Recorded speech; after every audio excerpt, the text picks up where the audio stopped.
While many manufacturers have been scrambling to introduce their first subcompact SUV, the new Nissan Kicks is actually a replacement for the funky-looking Juke, one of the early entries into this hot category. Despite its youthful name, the Kicks is a more grown-up car than the one it replaces. Not only is the styling toned down, but it's also a bit bigger than the Juke, aiding interior room.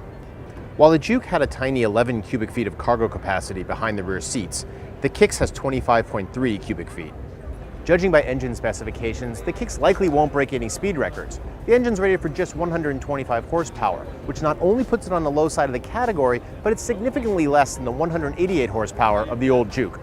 Demonstrating the Kicks' urban focus, it will only be available with front-wheel drive.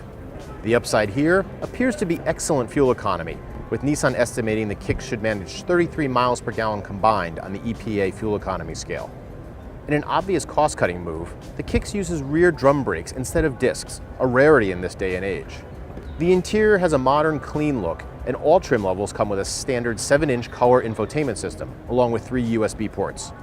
Forward collision warning and automatic emergency braking are standard on the Kicks, a move that we here at Consumer Reports applaud. Blind spot warning, rear cross-traffic warning, and an around-view monitor are optional. Nissan says a well-equipped Kicks will come in for under $19,000 when it goes on sale in June of 2018. We'll buy one of our own as soon as they start hitting dealers. For more on subcompact SUVs, check out consumerreports.org.